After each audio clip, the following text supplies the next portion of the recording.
La información de los contenidos multimedia y en los sitios web asociados se proporciona únicamente con fines informativos y educativos. La información no debe de interpretarse como un consejo comercial o de inversión por parte de Black Bull Advisors ni de sus colaboradores, y no pretende ser una solicitud o recomendación para comprar, vender o mantener ninguna posición en ninguno de los activos o mercados financieros mencionados. Hola, ¿cómo están? Buenas tardes. Bienvenido al Market Overview. Esta semana tenemos mercados positivos. Después del dato de inflación que se dio a conocer esta misma semana, el dato de inflación del mes de julio, pues los mercados lo tomaron con mucho optimismo porque salió debajo de lo esperado y por lo mismo han estado subiendo estos días. Hoy el S&P 500 está más 0.30%, está en 4.223 puntos. En el caso del Nasdaq actualmente está en negativo, está menos 0.26, llegó a estar muy positivo hace un momento, tiene un poco de volatilidad las tecnológicas, que son las que han liderado el rally desde el mes de julio. En el caso de semiconductores está subiendo 0.50%, el Dow Jones sube 0.41%, el Russell 2000 sube 0.80%. Y el caso del tipo de cambio, se ha venido apreciando el peso contra el dólar en estas últimas sesiones. De hecho, lo llegamos a ver hace unas semanas todavía cerca de los 21 y ahorita está en 19.94, está retrocediendo 0.38% el dólar contra el peso. Este es el resumen del year to date de los activos más importantes y bolsas más importantes al cierre del día de hoy. En lo que va del año, el Bitcoin apunta a una pérdida del 47%. Ligeramente por debajo del 50% que comentamos la semana anterior. El Nasdaq va a menos 18%. Recordemos que viene desde un menos 31%, menos 32% llegó a estar en el año. Ha tenido una buena recuperación. El Russell 2000 menos 12%. El S&P 500 menos 11%. Los bonos siguen perdiendo, tienen menos 8%. El Dow Jones Industrial ha estado más defensivo por la parte industrial y por la parte bancaria financiera, retrocediendo menos 7%. El peso mexicano menos 2.9%, es decir, muestra una fortaleza o una apreciación del 2.9% respecto al dólar. El oro tablas, básicamente, en un escenario de recesión y un escenario inflacionista en el entorno global, pues no ha dado ningún resultado positivo. Está tablas, menos 0.9%. La volatilidad ha decrecido a 22%. Llegó a estar a inicios de año arriba del 100% la volatilidad y ha venido perdiendo terreno. Y el petróleo también se desinfló porque el petróleo llegó a estar cercano al 60% de subida en lo que iba del año y ahorita está más 24%. Todavía con sesgo a la alza, pero ya ha recortado gran parte de las ganancias que tenía a inicios de año.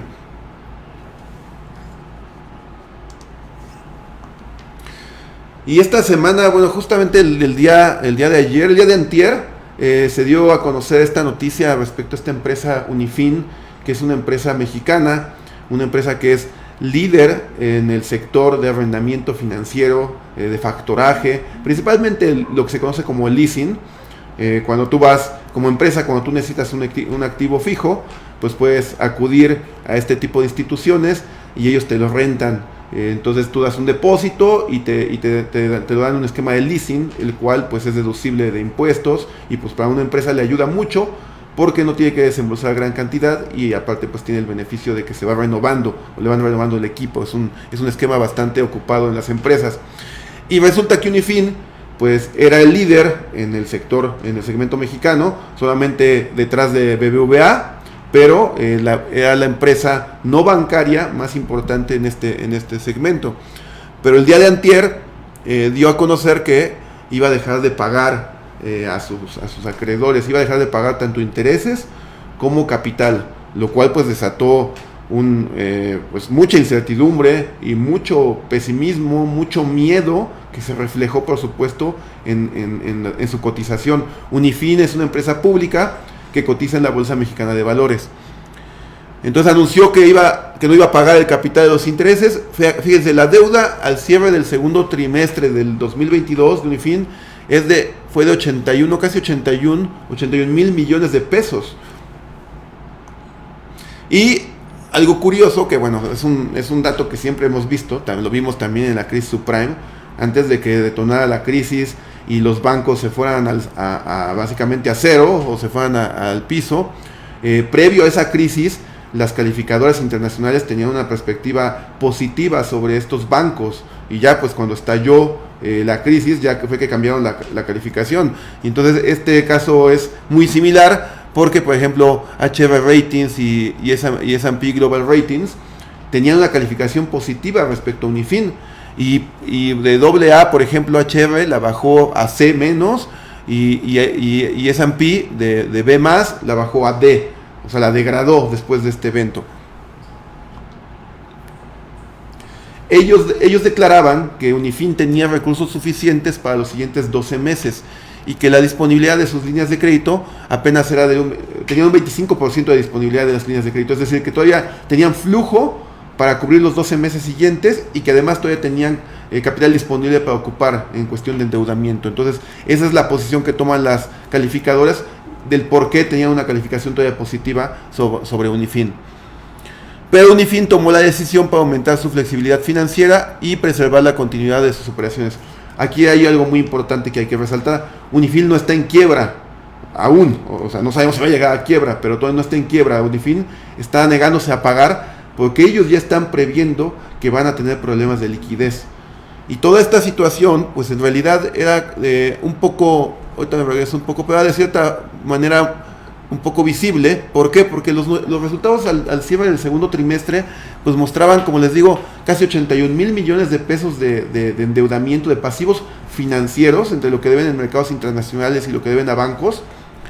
Y además, pues esto sobre los activos totales de la empresa, que son 93,000 millones, pues eran el 86%, es decir, por cada 100 pesos que tenía la empresa en todos sus activos, es decir, toda su inversión, pues 86 pesos estaban comprometidos ya en pasivos financieros. O sea, se preveía pues que la empresa pues tenía un endeudamiento bastante importante, y aquí se reflejan los números. Estos son números del segundo trimestre, les digo, y vean cómo pues un componente importante, de hecho la mayoría son en notas o en bonos internacionales, otro componente son notas nacionales, y otro que son bancos.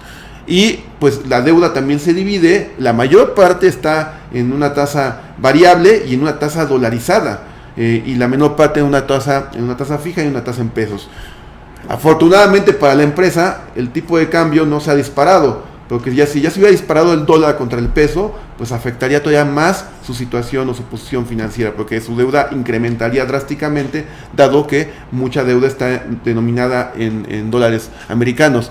Pero fíjense la parte de acá abajo, donde vienen este histograma, acá te aparece de su portafolio total cuál era su deuda financiera, y el propio Unifin ya nos está adelantando que a partir de 25 a 36 meses en adelante, ya su deuda financiera iba a sobrepasar sus recursos, su cartera disponible. Entonces ya se preveía esta parte de que iba a tener un problema de liquidez, y es precisamente por eso que ha actuado en consecuencia la empresa y ha anunciado que no va a pagar los intereses y que no va a pagar el capital para efecto de proteger sus operaciones. Y vean cuál ha sido la afectación en la bolsa. Pues vean, un día antes del anuncio de que dijera Antier, que dijera que ya no iba a pagar, su market cap, es decir, su valor de capitalización en el mercado mexicano, era de 6,000 millones de pesos.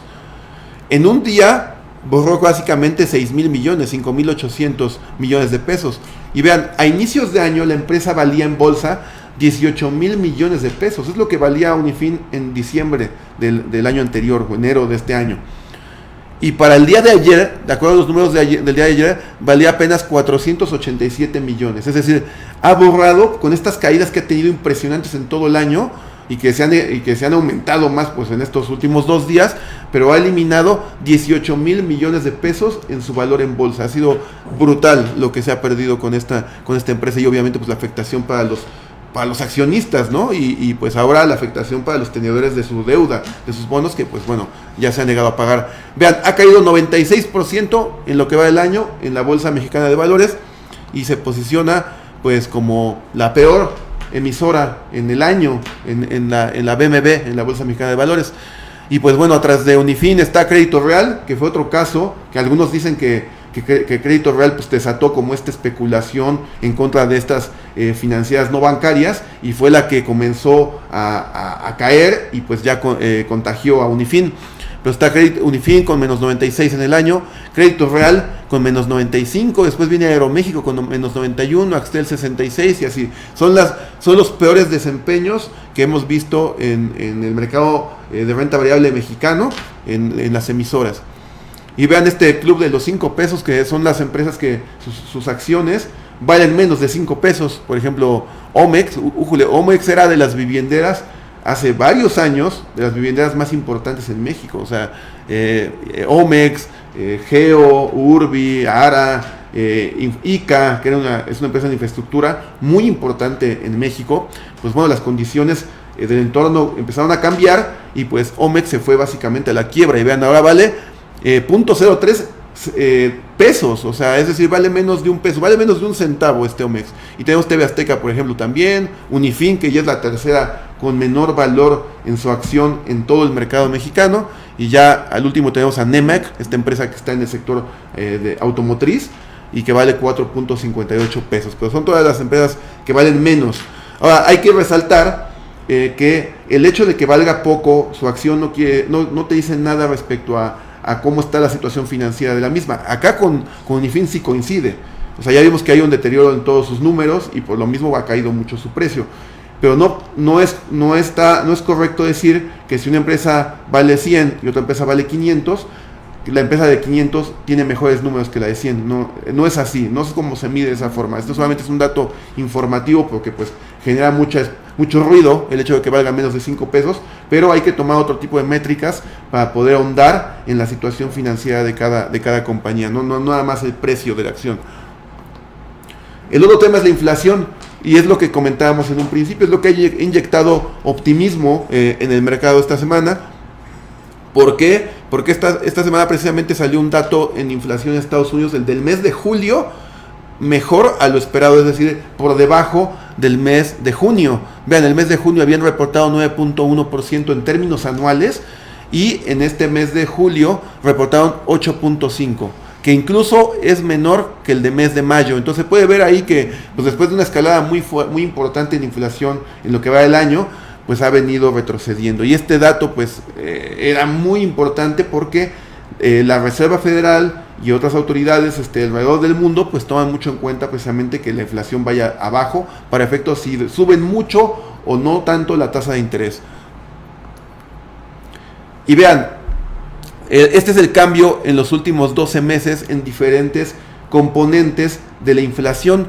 Y vean, precisamente quien más ha afectado a la inflación es precisamente pues la gasolina. La gasolina en los últimos 12 meses se ha elevado el 44%. Y por ejemplo, la renta de autos ha decrecido el 12%. Entonces también cuando veíamos que el petróleo estaba arriba de $100, que llegó a $120, algo por el estilo, y empezó a retroceder, empezó a perder los 100 y luego se fue a los 90, ya de alguna forma teníamos algún indicador adelantado de que la inflación podría empezar a ceder. ¿Por qué? Porque como pueden ver, pues es de los componentes más importantes dentro de la inflación, la gasolina, que está ligada totalmente con el petróleo. Entonces, pues bueno, eso fue, y resultó que sí, empezó a bajar el petróleo, esperamos que descienda la gasolina y por ende pues también la inflación se está desacelerando. Ahora, ¿qué se espera con este dato de inflación que fue menor al esperado? Pues bueno, que la inflación, como les digo, empieza a ceder, y de hecho pues están esperando que para 2023 vuelva debajo de 5%. Entonces imagínense, de 9.1, el máximo dato en 40 años, que baje a menos de 5%. Aún así, todavía estaría alejada del objetivo de la Fed, porque la Fed de Estados Unidos, su objetivo es el 2%, o que promedie el 2%, pero bueno, ya bajar de 9.1 al 5 ya sería algo fenomenal.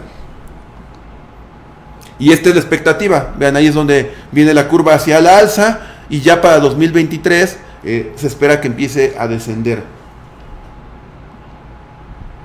Y por lo tanto, como viene esta parte de la inflación a la baja, lo que les comentaba, la Fed podría ser menos agresiva en su subida de tasas de interés. O sea, recordemos que la Fed lo que ha hecho es que como la inflación se ha disparado fuertemente, lo que ellos hacen es subir el costo del dinero para que la gente pida menos prestado, la gente no tome dinero porque va a ser más caro. Entonces lo que hace es que se alenta la demanda o el consumo.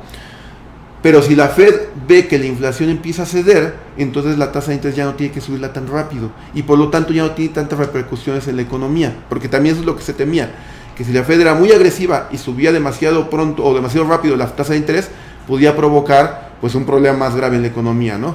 Porque mucha gente dejaría de pagar precisamente porque les sube mucho el crédito. Entonces ahora con este dato que es mejor a lo esperado, ahora se estima que en lugar de que la suba 1% o 0.75% en su siguiente reunión en septiembre, ahora se espera que la suba 0.50%, que ya es menor, y por lo tanto, por eso el mercado pues ha venido subiendo. Y ahí están los pronósticos para fin de año, se espera que quede más o menos en el orden del 3.5 a 3.75 la tasa de interés en términos anuales a final del 2022. Y con todo esto, pues baja la tasa de interés y el dólar se empieza a debilitar. Es un efecto normal porque lo que les comentaba, la lógica de esto es que un país sube su tasa de interés, entonces se hace más atractiva su moneda, porque su deuda paga más intereses. Entonces, pero para tener la deuda tienen que comprar su moneda. Entonces la demanda por esa moneda provoca pues que suba de precio. Entonces, cuando empezaron a subir mucho la tasa en Estados Unidos, pues para inversionistas internacionales era atractivo invertir en dólares. Demandaban más dólares y por lo tanto el dólar subía o se apreciaba respecto a otras monedas. Ahora que se espera que ya no la suban tanto, pues empieza a debilitar el dólar. Y ahí tenemos la gráfica del dólar americano contra las diferentes divisas. Aún así va más 9 en el año, pero llegó a estar más 13% en el año. Y la tenemos, por ejemplo, el peso mexicano, que les digo que lleva una ganancia de 3% en lo que va del año. Y tenemos, por ejemplo, el euro lleva una pérdida del 8.4%. Entonces se esperaría que con este cambio en la agresividad de la Fed, es decir, que no suba tan fuerte la tasa, se esperaría que el euro se empiece a revalorar también, o empiece a subir igual que el peso. Y es la parte de los temas que tenemos para esta semana. Vamos a ver el análisis técnico. Y para la parte técnica tenemos, pues aquí tenemos al mercado. Vean, la semana pasada, esto es padre, pero que para los amigos que nos vienen siguiendo cada semana pueden apreciar que, pues bueno, la semana anterior, que todavía no sabíamos cómo se iba a comportar esta semana el mercado, pues dábamos algunos indicios de lo que se esperaría. Y es padre ver ya una semana después que efectivamente el mercado se está moviendo en esa tendencia o en esa dirección que se esperaba, ¿no? Vean como el S&P 500, comentábamos justo que tenía resistencia aquí en la zona de 4160, en esta zona que teníamos marcada esta línea, aquí es donde se había detenido, aquí fue donde hicimos la transmisión la semana pasada. Y decíamos que estos niveles de 4100 o 4000 puntos eran, más bien 4100, porque 4000 puntos está muy abajo, pero 4100, y ya en el peor escenario 4000 y después 3900 eran la zona de soporte.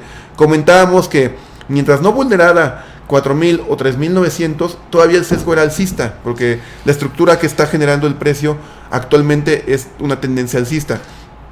Y lo que hizo el mercado fue que respetó los 4100. Se bajó a 4100, vean, la semana anterior, justamente el pasado 3 de agosto, bajó esos niveles y desde ahí rebotó. Y superó los 4160 y ahorita está cotizando en 4224. Entonces, ¿cuál es la expectativa? Que es lo que veníamos comentando desde hace semanas también.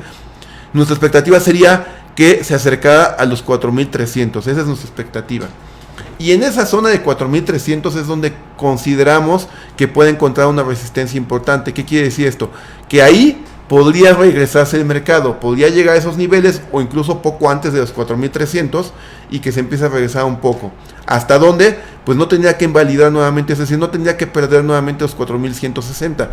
Si hace esto, se regresa y rebota en 4160, todo bien. Puede hacer lo que llamamos los técnicos un throwback, rebota y pum, se viene a la alza otra vez. Pero si pierde esa zona, podría ser que vaya a visitar 4000 o en el peor de los casos 3900. En todo caso, lo que hay que tener pues es una guía, un mapa del mercado. En el caso del Nasdaq, pues de igual forma, también se comportó muy técnico esta semana. Vean como también comentábamos que los 13,000 puntos eran el equivalente a los 4160, 4100 del S&P. 4.100 es donde tenía que ser soporte el S&P y rebotar, y los 13.000 puntos es donde tenía que ser soporte el Nasdaq y rebotar, y eso es lo que hizo el Nasdaq, vean, cayó después de llegar a 13.430, bajó a 13.000 y desde ahí rebotó pues como tenía que hacerlo, bastante técnico el movimiento, y ahorita está en 13.362.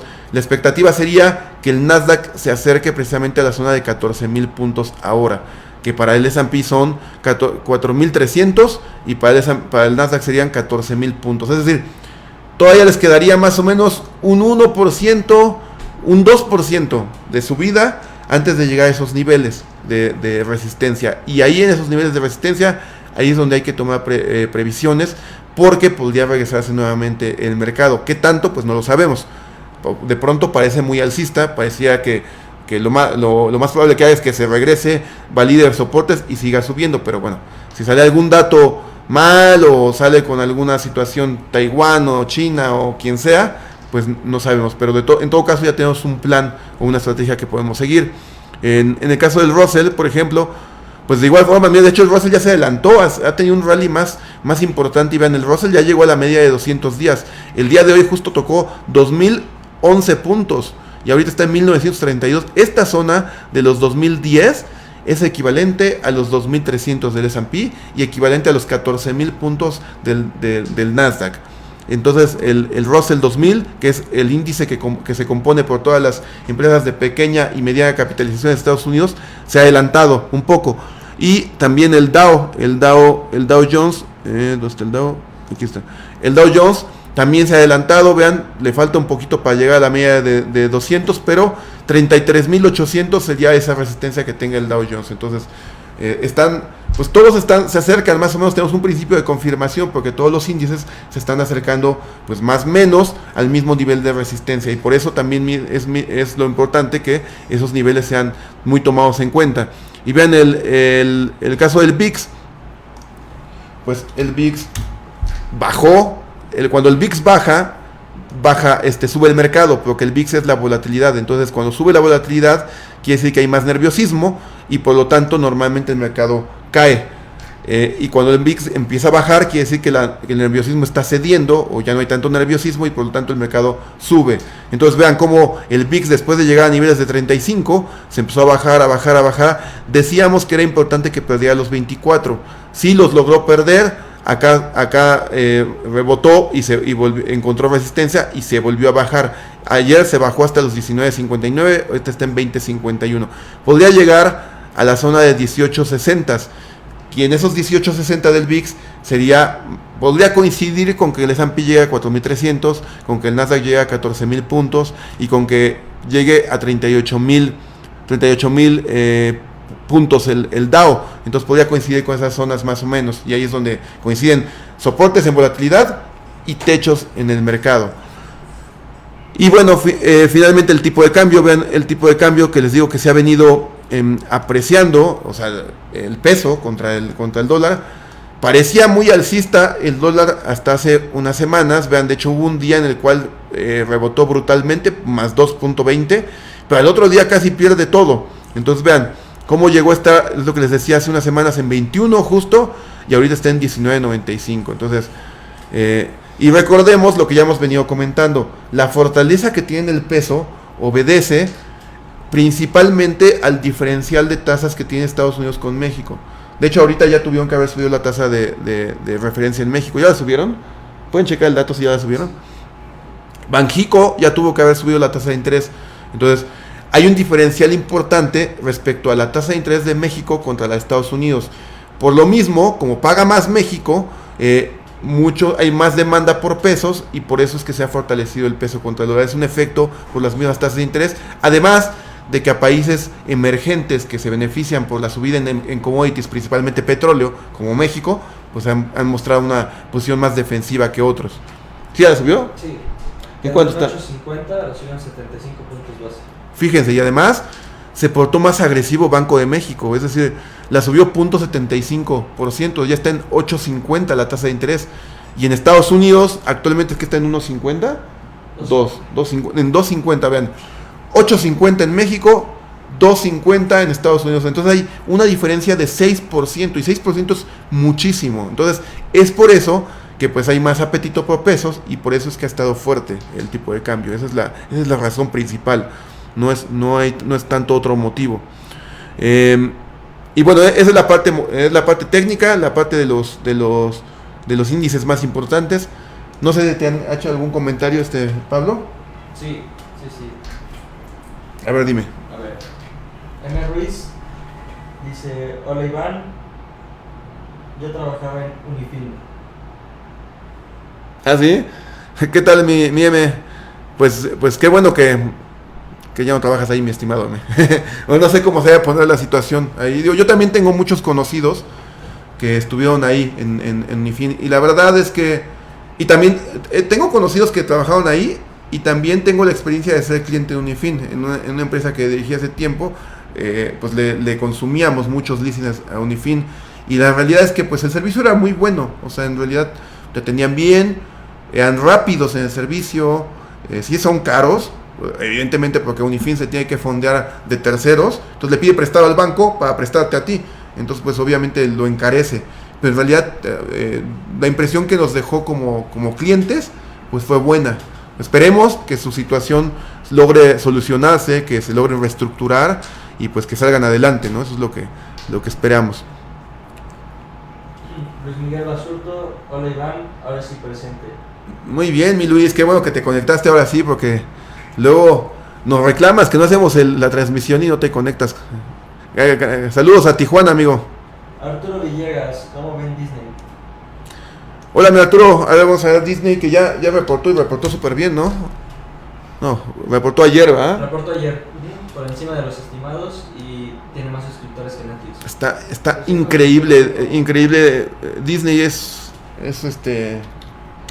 una bestia, Disney. O sea, en realidad está cañón, porque vean cómo también las bajadas que tuvo, sí habían niveles como muy claros en cuestión de dónde podría más o menos hacer soporte el precio, ¿no? Me recuerda mucho el caso por ejemplo, del Russell 2000, pero de los bancos, pero fíjate, mi estimado, ¿quién preguntó? Arturo, mi estimado Arturo, fíjate cómo pues cuando cayó por esta volatilidad que vimos en 2022, pues viéndola para atrás, ya había retrocedido 2015 y en 2020 en la pandemia, pues por estos niveles más o menos por los 80s bajos, 80s medios, y justamente ahí pues fue donde nuevamente hizo piso, y pues habría que esperar que se disolviera todo se disipara un poco esta incertidumbre en el entorno, y pues que los números de la empresa pues validaran sus fundamentales, y pues justamente sí rebotó sobre esos niveles, y ahora reportando mejor que lo esperado, y con esa noticia de que, imagínate, Netflix siendo el primero en el streaming y siendo el líder, ahora que lo rebasen Disney en número de suscriptores, es brutal. Anunció 222 millones, ¿o cuántos? 221 millones de suscriptores. Le está pegando durísimo estos de Disney. Entonces, pues bueno, obviamente pues después los resultados tan buenos, pues abre con un gap alcista. Este gap me había cerrado antes en 112.50. Abre la acción en casi 118 y ahorita está en 118.66. Entonces, pues obviamente este es el punto de referencia ahora. Este es el justo el punto de referencia. Para mi gusto, los 110 son en la zona de soporte, que no tendría por qué vulnerar Disney, porque entonces hablaría de un falso breakout. Y pues ahora la zona de objetivo, o a donde se podría aproximar, pues ve justamente aquí en estos niveles de 128, fue donde hizo soporte previamente, y aquí es donde va a pasar la media de 200 más o menos, mira, 120, entonces ya está cercano. Ahorita creo que está a la mitad, o sea, porque tiene un soporte en 110 más o menos, y tiene una resistencia en 128, entonces, y ahorita está en 118, entonces yo no lo vería la relación riesgo-beneficio, si tú quieres evaluar entrar ahorita, pues no está tan cercana al precio objetivo, ni tampoco tan cercano al soporte. O sea, me gustaría más a mí cercano a este soporte, o bien esperar a ver qué hace llegando a esta resistencia, y ya si se regresa junto con el mercado, llegando el S&P a 4.300 puntos, pues ya vemos qué es lo que hace. A lo mejor te regala una entrada por acá por los 110, ¿no? Por los 112. Pero pues bueno, se ve en recuperación igual que todo el mercado. Federico Hernández ¿Bajaron las posibilidades de recesión económica para el 2023 con el reporte de PIB de Estados Unidos?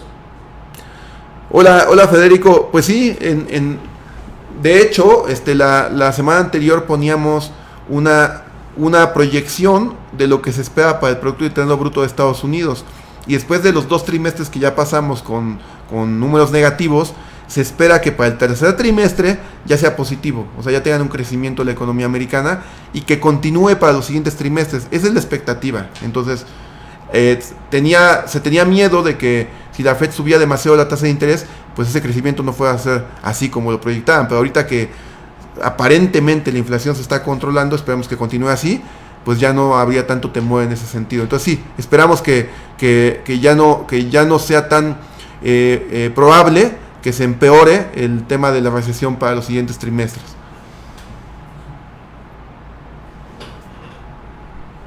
Y por último, M. Ruiz, mañana nos vemos, ahorita en la tarde salgo para Puebla.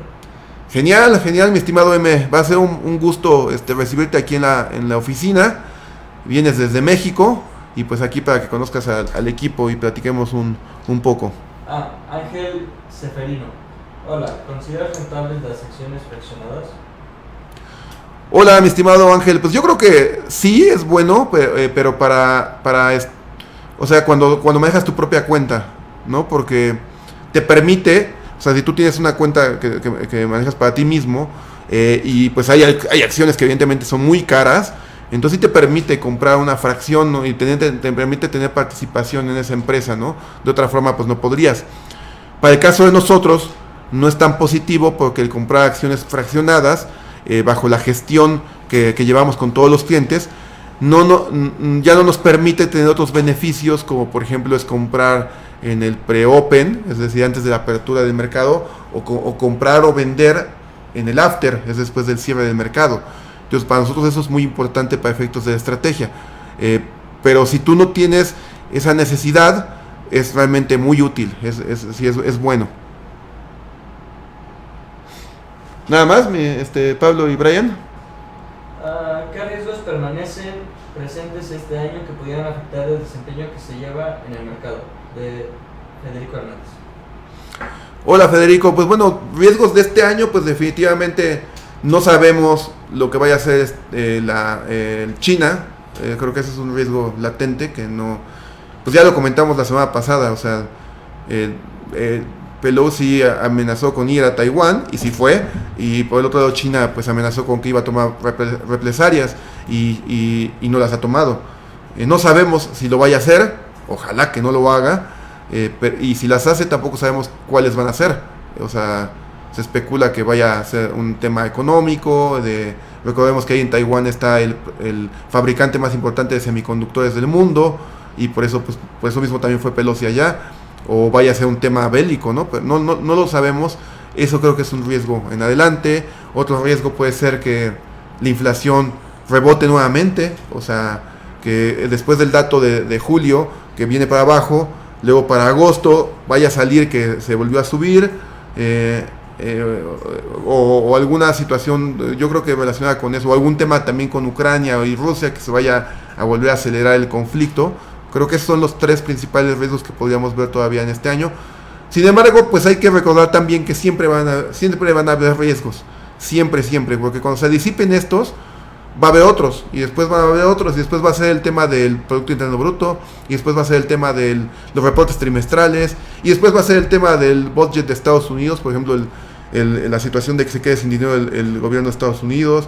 Después va a ser el tema de las elecciones presidenciales en Estados Unidos. Es decir, siempre hay una situación que se tiene que estar resolviendo, ¿no? Son variables que siempre hay que tener presentes, pero simplemente que en algunas épocas pues son como que menos probables, o pueden tener menos impacto que en otras. Nada más. Muy bien. Bien, amigos, muchas gracias por estar con nosotros, por acompañarnos. Gracias también por sus preguntas, todos los que se han conectado pues cada semana, y también las personas nuevas que también nos acompañan, pues un gusto y bienvenidos. Les agradezco su atención nuevamente y les deseamos muy buena suerte, que tengan una buena semana y un buen fin de semana también. Saludos.